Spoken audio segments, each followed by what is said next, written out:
Tom Reynolds stood in the driveway, keys dangling from his fingers as he stared up at the house that was now his.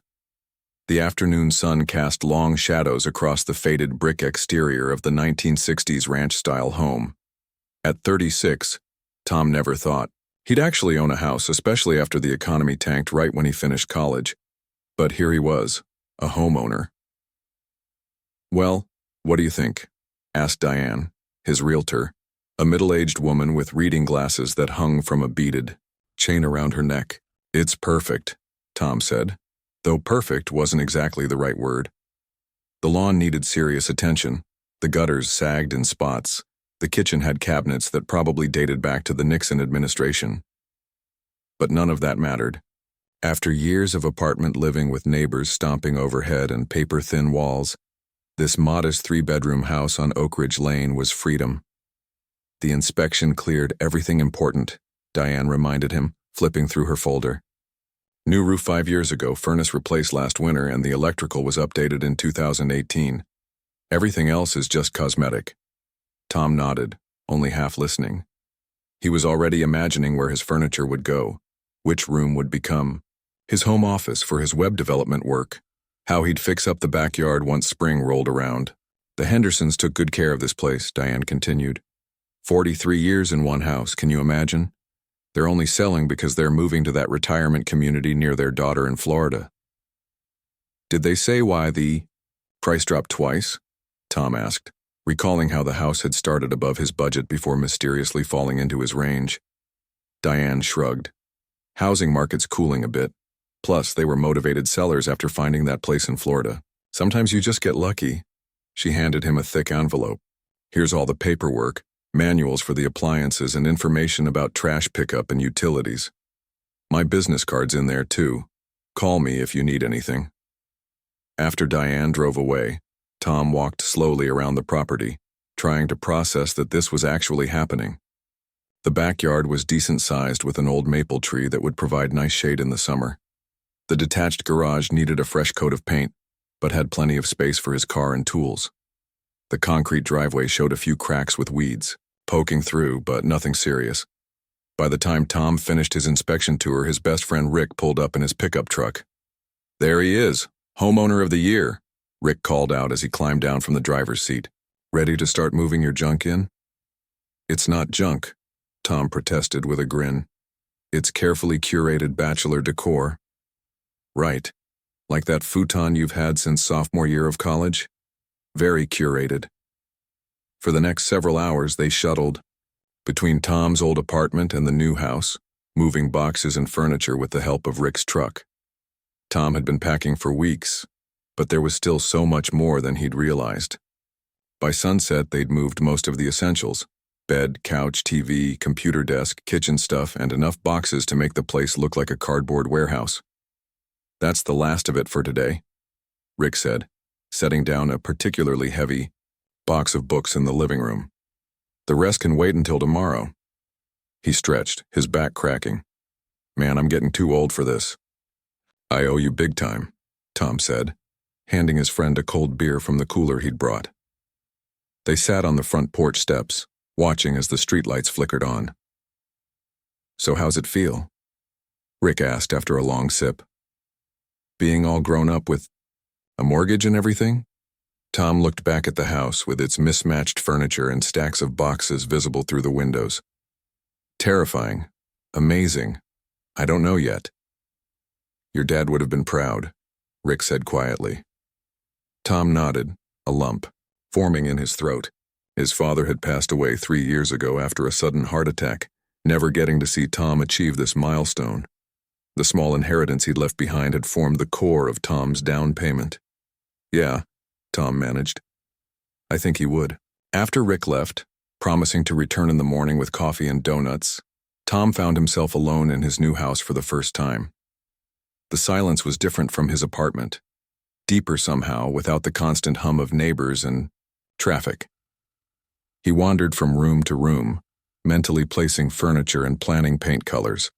The previous owners, the Hendersons, had left the place spotlessly clean, but with the unmistakable feeling of a home that had been lived in for decades. Faded rectangles on the walls showed where pictures had once hung.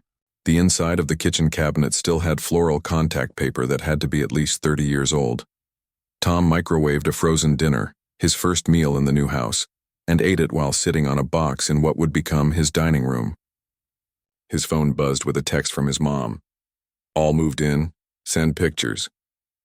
He snapped a few photos of the boxes and half-assembled furniture and sent them with the caption, "Work in progress." That night, sleeping in his hastily assembled bed, Tom found it hard to fall asleep. The house made unfamiliar sounds, the refrigerator humming, the heating system clicking on and off, the occasional creak of settling wood. Around midnight, he thought he heard something that sounded like metal on metal, a distant clang coming from somewhere outside, but it was brief and didn't repeat. The next morning, Tom woke to sunlight streaming through curtainless windows. For a confused moment, he didn't recognize where he was, then remembered. This was home now. He had a house. His house. True to his word, Rick arrived with breakfast. "Hope you slept okay," he said, noticing the dark circles under Tom's eyes. "Still getting used to the place," Tom admitted, gratefully accepting a coffee. "It's quiet here, almost too quiet after the apartment." They spent the day unpacking and arranging furniture, with frequent breaks to discuss important matters like where the TV should go and whether Tom's old college posters should be retired. By evening, the place was starting to look livable. "I'm thinking of repainting the kitchen," Tom said as they ordered pizza for dinner. "That yellow's got to go." "Good call," Rick agreed. "It looks like someone spilled mustard on the walls." Over the next week, Tom settled into a routine.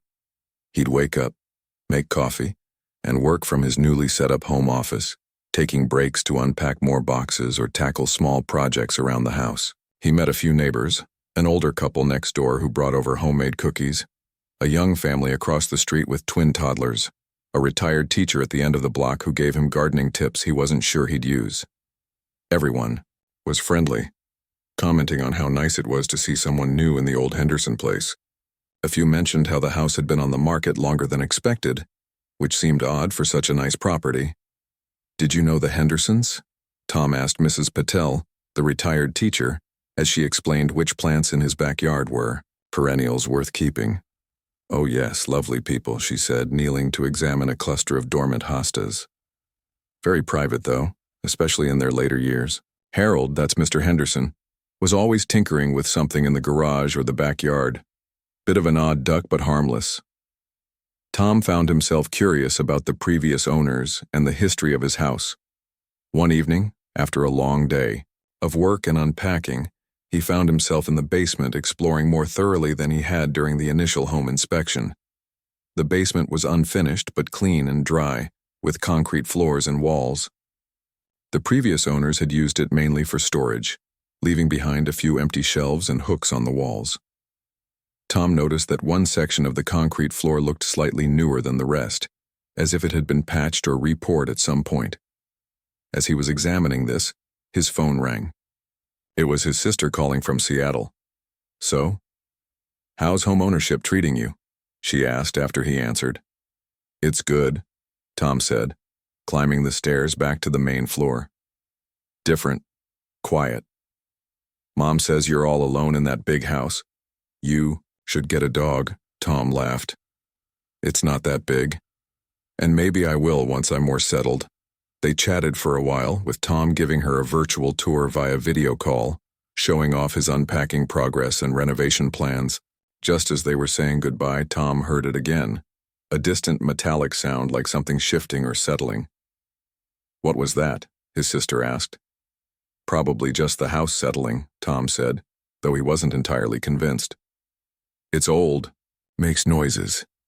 After hanging up, Tom went outside with a flashlight, curious about the sound. The evening air was cool, and stars were beginning to appear in the darkening sky. He walked around the perimeter of the house, seeing nothing unusual. When he reached the driveway, he paused, sweeping his flashlight beam across the concrete surface. In the harsh light, he noticed something he hadn't seen before, a thin hairline crack running across part of the driveway, different from the usual weathering cracks. It formed an almost perfect rectangle, about 3 feet by 2 feet. Probably nothing, he thought, just a patch job from years ago. As Tom turned to go back inside, a car drove slowly past his house, then circled back and passed again.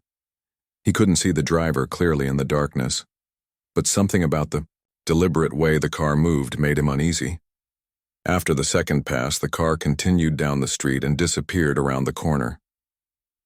Back inside, Tom double-checked that all the doors and windows were locked before settling on the couch to watch TV. He tried to focus on the show, but his mind kept returning to the mysterious sound, the crack in the driveway, and the strange car. "You're being paranoid," he told himself. "New house jitters." That night, Tom dreamed he was in the basement, trying to move a heavy piece of furniture. In the dream, the floor beneath him began to shift and crack, revealing something hidden underneath. He woke with a start at 3 a.m., his heart racing. From somewhere outside, he thought he heard that sound again, a dull metallic clank, followed by what sounded almost like running water. Tom lay awake for a long time after that, listening to his new house and wondering what secrets it might be keeping from him. 2 weeks flew by as Tom settled into his new home.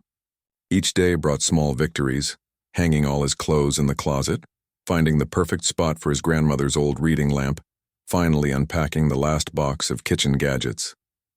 He was starting to feel like the house was truly his.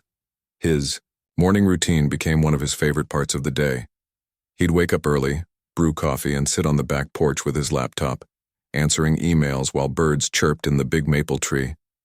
After years of apartment living, having outdoor space felt like a luxury, but the strange sounds hadn't stopped. If anything, they were becoming more frequent. It always happened in the early morning hours between 3 and 5 a.m. Tom would wake to what sounded like metal scraping against metal, followed by a gurgling noise that reminded him of water running through pipes. The sounds were faint but distinct enough to pull him from sleep. By the time he'd get out of bed to investigate, they would stop. One particularly loud episode had him grabbing his phone and recording, but when he played it back in the morning light, all he could hear was the normal ambient noise of the house. "I'm telling you it's weird," Tom said to Rick over beers in the backyard on Friday evening. "It's not just the house settling. It sounds like it's coming from outside, maybe under the driveway." Rick took a swig from his bottle. "Old houses make noise, man. My parents' place sounds like it's haunted when the temperature changes." "Yeah, but this is different. And there's something else." Tom led Rick to the front of the house. "Look at this."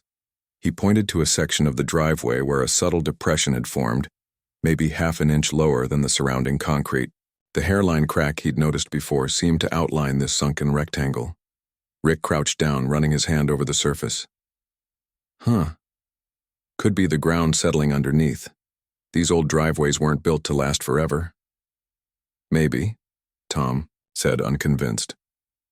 "But why just this section? And why does it line up perfectly with those cracks?" Rick shrugged. "Call a concrete guy if you're worried. Probably just needs to be resurfaced." Later that night, after Rick left, Tom found himself drawn back to the driveway.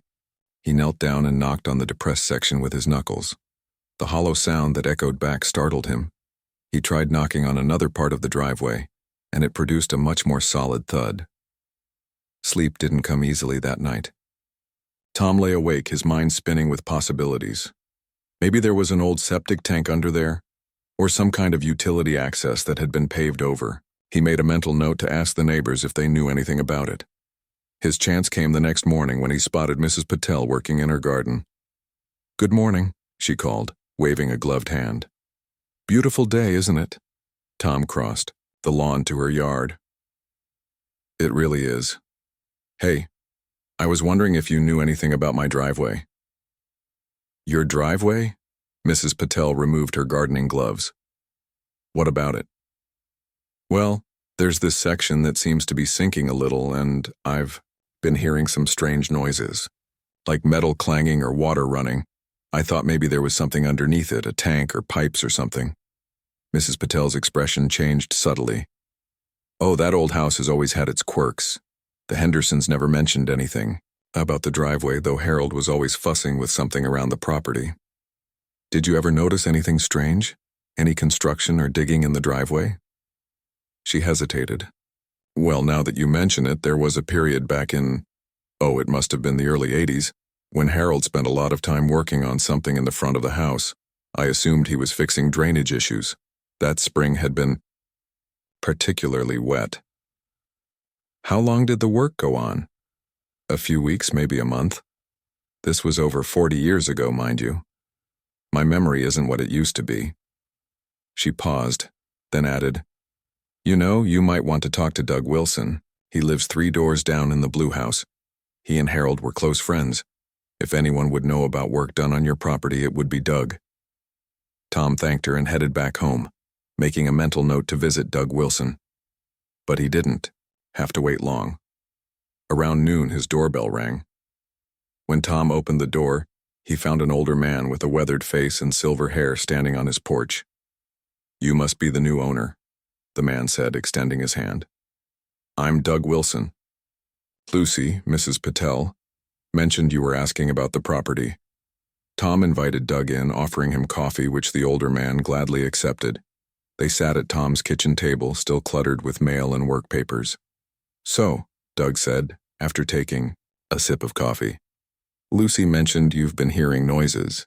Tom explained what he'd been experiencing. The strange sounds in the early morning, the depressed section of the driveway, the hollow sound when he knocked on it. Doug listened intently, his weathered face giving nothing away. When Tom finished, the older man set down his mug and leaned forward. Harold Henderson was a peculiar man, he said finally. Brilliant in his own way, but peculiar. We became friends when I moved to the neighborhood in '78. He was an engineer, worked for some government contractor back in the day. Did he ever mention anything about what might be under the driveway? Doug seemed to consider his words carefully. Harold was concerned about things. This was during the Cold War, you understand? A lot of people were. Tom's interest piqued. What kind of things was he concerned about? The usual fears back then: nuclear war, Soviet threats. Many people built fallout shelters during that time. Perfectly normal behavior then might seem paranoid now. Doug took another sip of coffee. I'm not saying that's what's under your driveway, but Harold did mention once that he'd made preparations. Tom felt a chill despite the warm spring day. You think there's a fallout shelter under my driveway? Doug raised his hands. I don't know for certain. Harold was private about some things, even with friends. But the timing of that construction work Mrs. Patel mentioned would fit. Early 80s, Reagan was president. Tensions with the Soviets were high again. After Doug left, Tom couldn't focus on anything else. He paced around the house, periodically returning to the driveway to stare at the depressed section of concrete. If there really was some kind of shelter underneath, how would he access it? And more importantly, what might be down there after all these years? That night, the sounds came again, louder than before. Tom was ready this time, jumping out of bed and grabbing his flashlight. He hurried outside in his pajamas, ignoring the cool night air against his skin. The neighborhood was silent and dark, most windows black with just a few porch lights casting islands of yellow glow. Tom directed his flashlight at the driveway and froze. Water was seeping through the cracks around the depressed section, forming a small puddle that reflected the beam of his light. As he watched, a metallic groan came from beneath the concrete, followed by the now familiar sound of rushing water. The depression seemed to sink further, maybe another quarter inch, as Tom stood there. He rushed back inside and grabbed his phone, taking photos and a short video of the water seeping through the cracks. Then he noticed something he hadn't seen before. Tiny pinpricks of light coming through the smallest cracks, as if there was a light source beneath the concrete. Tom's heart raced. Something was definitely down there, and it wasn't just pipes or an empty space. He considered calling Rick, but glanced at the time, 3:47 a.m., and decided against it.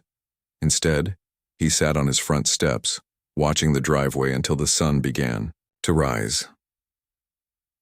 The next morning, Tom called in sick to work for the first time in years. He spent hours researching local contractors who specialized in concrete work. finally settling on Peterson Construction, a family business with good reviews that had been operating in the area since the 1970s. "I need someone to look at my driveway," Tom explained when he got the owner, Bill Peterson, on the phone.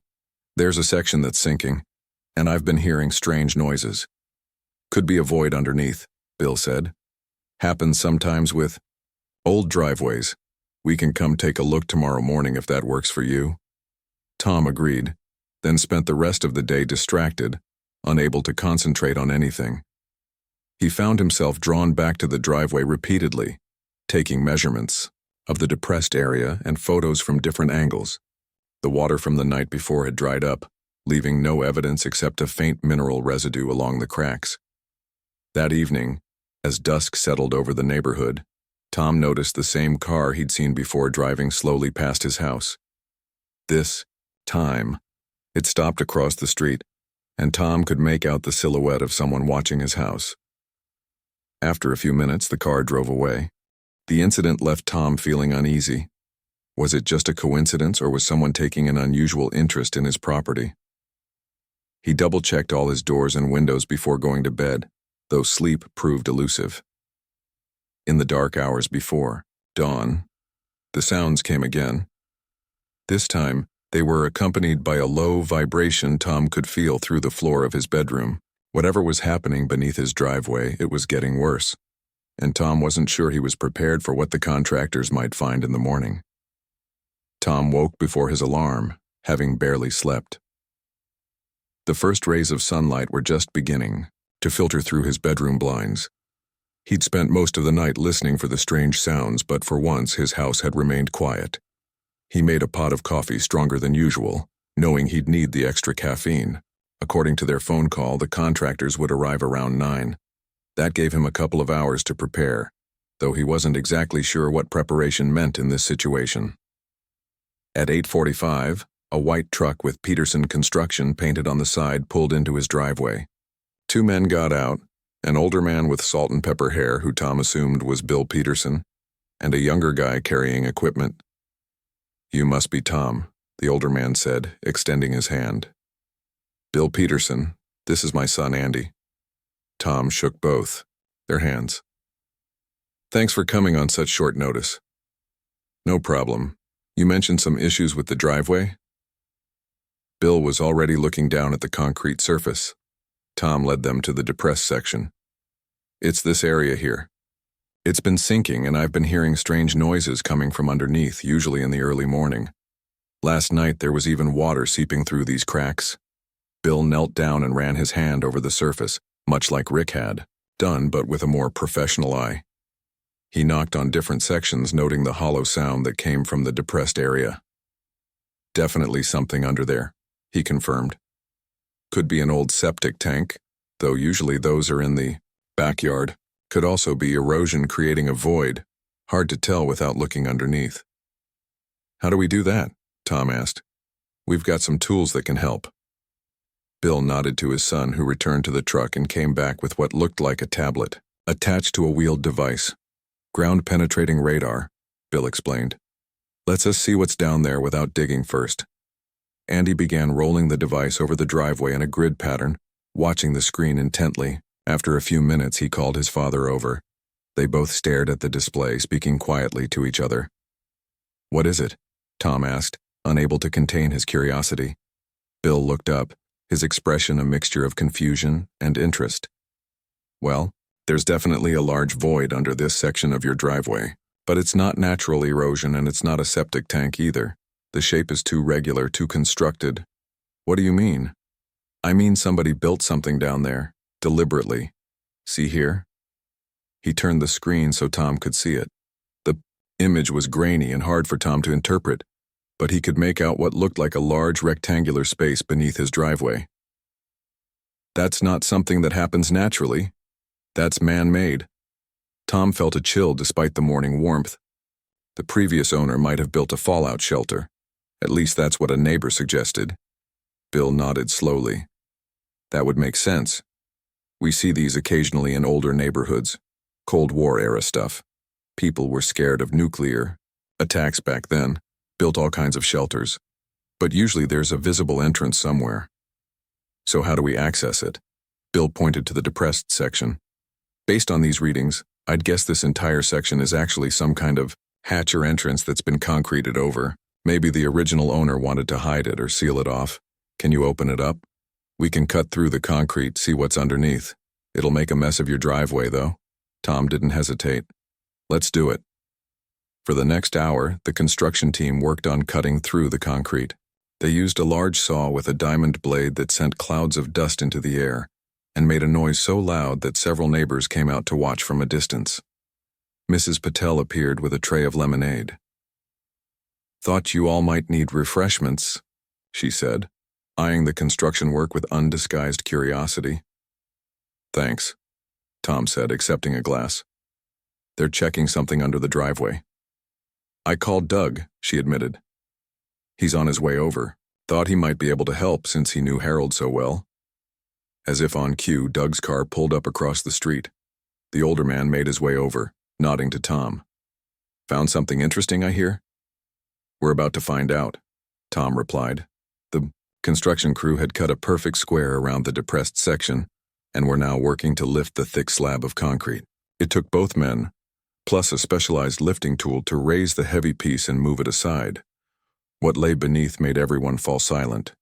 Instead of dirt or a natural void, they found themselves staring at a rusted metal hatch, approximately 3 feet by 2 feet, with a large wheel handle in the center, like something you might see on a submarine or in an old military installation.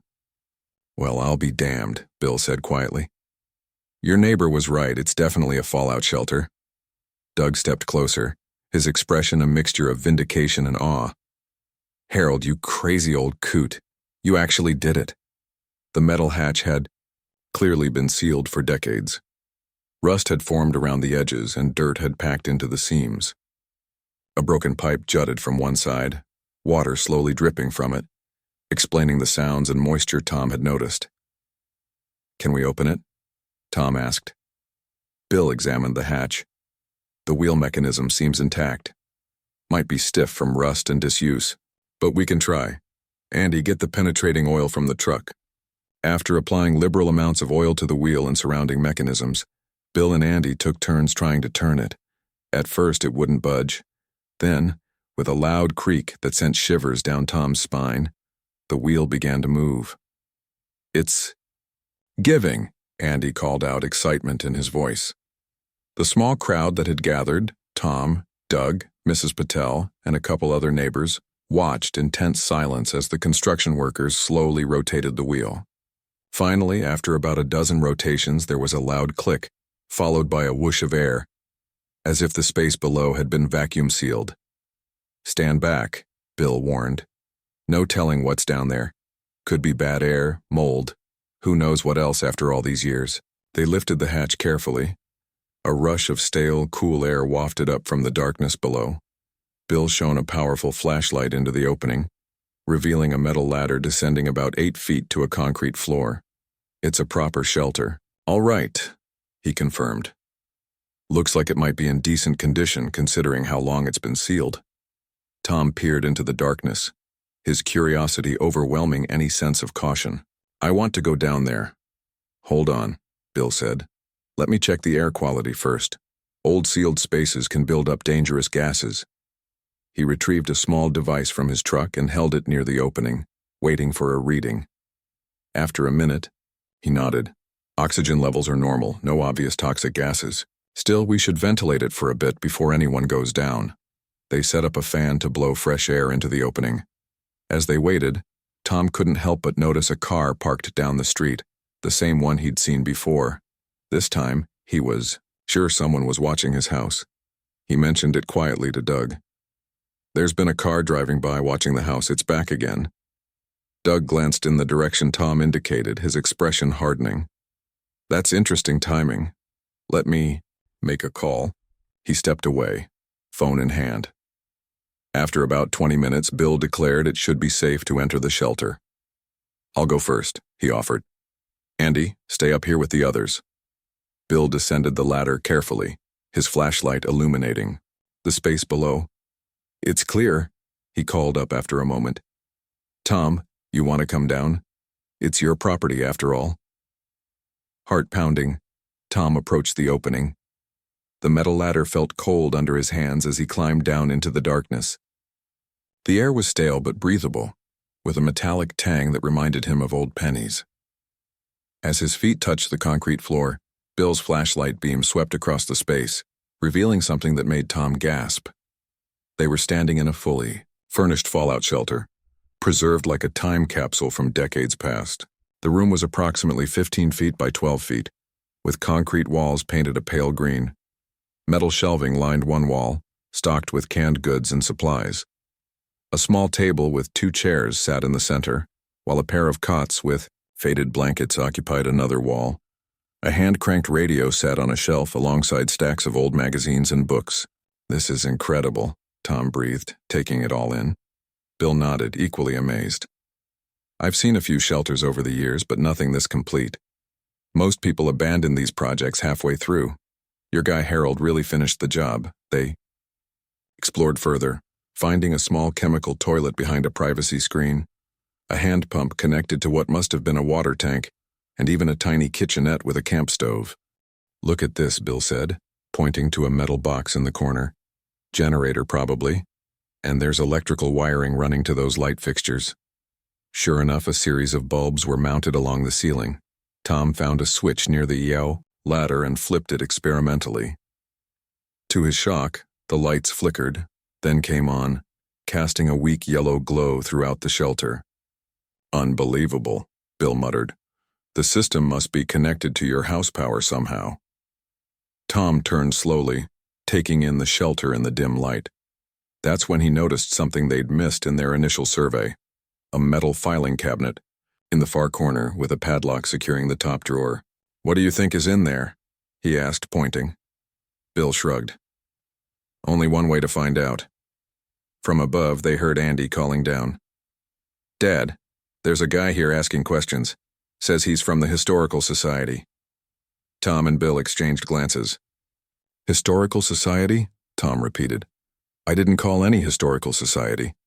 They climbed back up the ladder to find a thin man in a dark suit standing by the driveway, taking photos with his phone.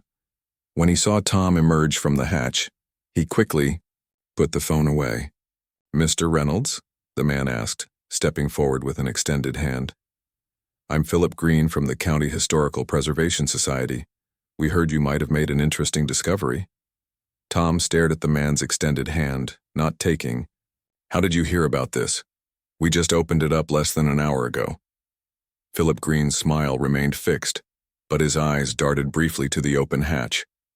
"News travels fast in small communities, Mr. Reynolds. One of your neighbors contacted our office." Doug stepped forward, his posture tense. "Which office would that be exactly? I've lived in this town for over 40 years and never heard of any County Historical Preservation Society." The man's smile faltered slightly. "We're a newer organization, focused on documenting Cold War-era structures, particularly civilian fallout shelters. They're becoming quite rare, you see." Before anyone could respond, a police cruiser pulled up to the curb. An officer stepped out, tall, broad-shouldered, with a neatly trimmed mustache and the name Wilson on his badge. "Everything all right here?" the officer asked, approaching the group. His eyes landed on the suited man, narrowing slightly. "Officer Wilson," Doug said, relief evident in his voice. "Good timing. This gentleman says he's from some historical society we've never heard of, very interested in what Tom's found under his driveway." The officer turned to Philip Green. "ID, please." The man's composed demeanor cracked. "I don't see why that's necessary. I'm simply here in a professional capacity." "ID," Officer Wilson repeated firmly. With obvious reluctance, Green produced a wallet and handed over a driver's license. The officer examined it carefully, then made a call on his radio, stepping away from the group. The tension was palpable as they waited. Green kept glancing at the open hatch, shifting his weight from foot to foot. Officer Wilson returned, handing back the license. "Mr. Green, was it? Your license is valid, but I can't find any record of a County Historical Preservation Society. Care to explain?" Green's face reddened. "There may have been a misunderstanding. I represent a private collectors group interested in Cold War artifacts. We heard through the grapevine about a possible shelter discovery and you thought you'd come take pictures without permission, Tom interjected. I think it's time for you to leave, Officer Wilson said firmly. If Mr. Reynolds wants to contact your organization, he'll do so himself. After a moment of hesitation, Green nodded stiffly. Of course. My apologies for the intrusion. He handed Tom a business card. If you find anything of interest down there, we'd be willing to pay generously. Collectors value authenticity. They watched as Green walked to the car Tom had noticed earlier, a black sedan with tinted windows, and drove away. Thanks, Jim, Doug said to the officer. Green's been watching the house for days. Tom noticed it too. Officer Wilson, Jim, nodded. I'll keep an eye out for that vehicle. Probably just a collector like he said, but better safe than sorry. He turned to Tom. You really found a fallout shelter? See for yourself, Tom replied, gesturing to the open hatch. The small group gathered around as Tom and Bill descended into the shelter again, this time joined by Officer Wilson. Andy stayed above with Mrs. Patel and the other curious neighbors. This is like stepping back in time, Jim said, whistling as he looked around the underground room. My grandfather talked about building one of these, but like most people, he never got past the planning stage. Tom moved toward the filing cabinet he'd noticed earlier. We haven't checked this yet. The padlock was old and rusted, but still secure. Bill examined it. I've got bolt cutters in the truck. Should make quick work of this. While Andy retrieved the tool, Tom continued exploring the shelter. The magazines on the shelf were mostly from the early 1980s. Time, Newsweek, Popular Mechanics. A stack of newspapers had yellowed with age, their headlines announcing Cold War tensions. Look at this, Jim called, pointing to a shelf of canned goods. These expired decades ago, but they're perfectly preserved. Campbell's soup cans with designs I haven't seen since I was a kid. Andy returned with the bolt cutters, which Bill used to snap through the padlock with surprising ease. The group fell silent as Tom pulled open the top drawer of the filing cabinet. Inside were folders neatly labeled by year, ranging from 1979 to 1984. Tom opened the first one, finding what appeared to be technical diagrams and notes written in a tight, precise hand. Henderson was an engineer, right? Tom asked Doug, who nodded in confirmation. Worked for some defense contractor, if I remember correctly. Never talked much about it. Tom continued through the folders, finding more technical documents, many stamped confidential in faded red ink.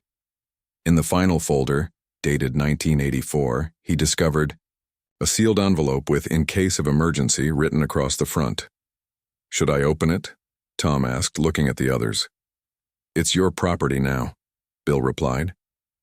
Everything down here belongs to you. With careful fingers, Tom broke the seal and opened the envelope. Inside was a letter, handwritten on lined paper, and a small key. To whoever finds this shelter, Tom read aloud. If you're reading this, either the worst has happened or enough time has passed that this place has been discovered. I built this shelter during a time of great uncertainty. Many called me paranoid, but I preferred to think of it as prepared. Tom continued reading. The documents in this cabinet are from my work at Westfield Defense Systems. Nothing classified enough to get anyone in trouble, but interesting historical. Artifacts, perhaps.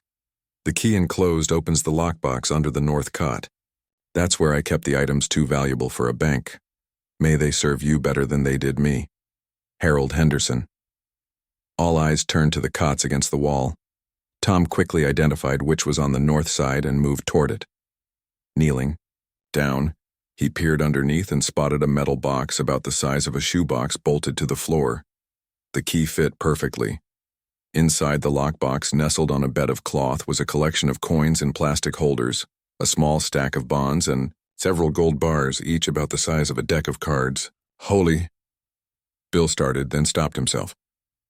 Those look like collector coins. And is that actual gold?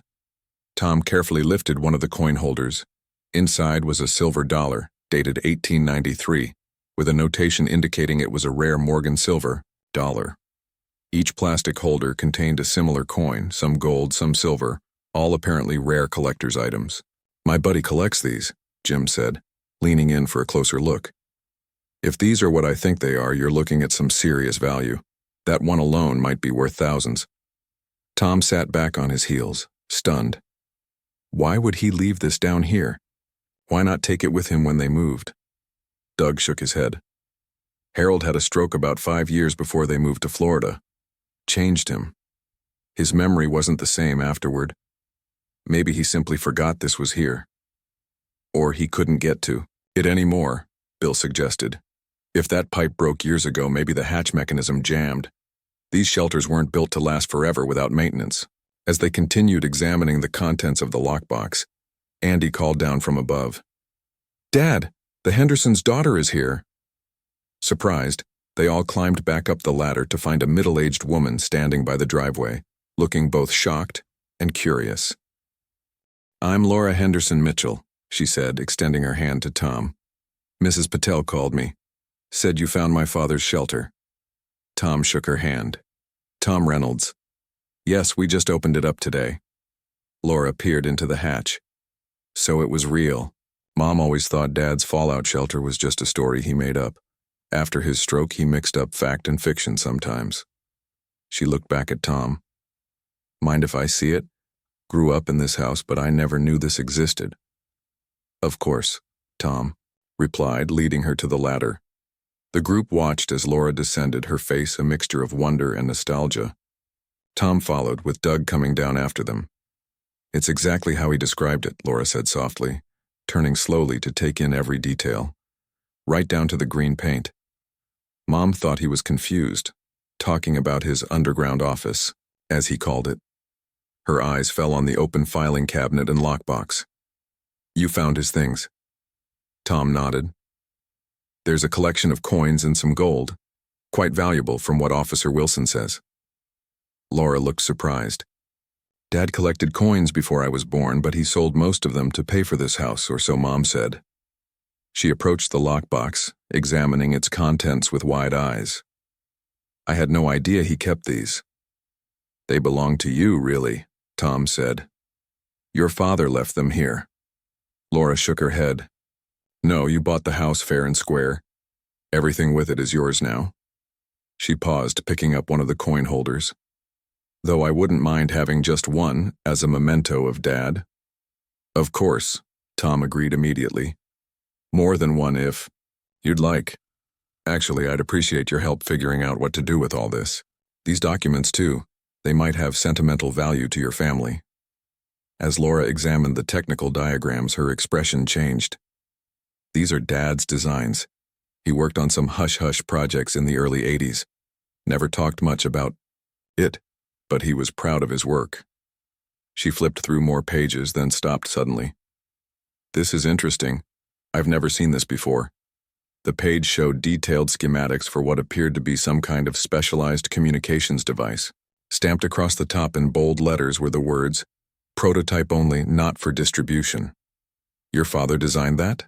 Doug asked, looking over her shoulder. Laura nodded slowly. Looks like his work. But this doesn't match anything he ever told us about. She continued reading the notes scribbled in the margins.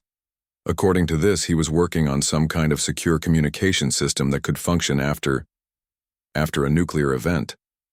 Tom suddenly understood why the mysterious Mr. Green had been so interested in the shelter. I think that man who showed up earlier might have known about these documents. He seemed very interested in what we found down here. Laura frowned. After Dad retired, there were a couple of men who came by the house once asking about his old projects. Mom said Dad refused to speak with them. This was before his stroke. She looked up at Tom. I think you might have found something important here. Officer Wilson, who had been listening from the top of the ladder, called down. You might want to come up here. That black sedan is back, parked down the street, and this time, there are 2 of them. Everyone climbed back up the ladder quickly. From Tom's driveway, they could see the 2 black sedans parked about 100 yards down the street. I'm calling for backup, Officer Wilson said, reaching for his radio. Wait, Laura said, placing a hand on his arm. Let me make a call first. She pulled out her phone and stepped away from the group, speaking in a low voice that Tom couldn't quite hear. The neighbors had mostly dispersed, except for Mrs. Patel and Doug, who stood anxiously by Tom's front lawn. Bill and Andy had begun, packing their equipment, looking uncertain about whether they should leave or stay. "What's going on?" Tom asked Laura when she returned. "I think I know who those people are," she said. After Dad retired, he mentioned that some of his work might be of historical significance someday. He had proper clearance for everything he did, but some projects were never fully declassified. She looked toward the black sedans. "I just called my Uncle Frank. He worked with Dad at Westfield. He's going to make some calls." Officer Wilson frowned. "In the meantime, I'm not comfortable with unknown individuals conducting surveillance on a private residence. I'm going to have a word with them." "I'll come with you," Doug offered. As the two men walked toward the vehicles, Tom turned to Laura. "Should we be worried about those documents?" She shook her head. "I don't think so. Dad was always careful about what he brought home. But they might be valuable from a historical perspective." She looked back at the open hatch. "We should probably secure everything down there until we figure this out." Tom nodded in agreement. They descended once more into the shelter, this time with Bill joining them to help gather the most important items. "The coins and gold should go somewhere safe," Bill suggested, helping Tom carefully pack them back into the lockbox. Laura collected the folders of documents, pausing occasionally to look at her father's handwriting. "He was so precise," she said softly. Mom used to tease him about it. As they worked, Tom noticed something they'd overlooked earlier, a small door in the wall behind the shelving unit. "What's that?" he asked, pointing. Laura looked surprised. "I don't know. We didn't check there." Tom moved the shelving unit aside, revealing a metal door about 2 feet square with a simple latch. It wasn't locked. He pulled it open to find a narrow tunnel leading away from the shelter.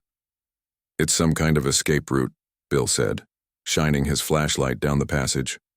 "Pretty common in these shelters. Gives you a second way out in case the main entrance gets blocked."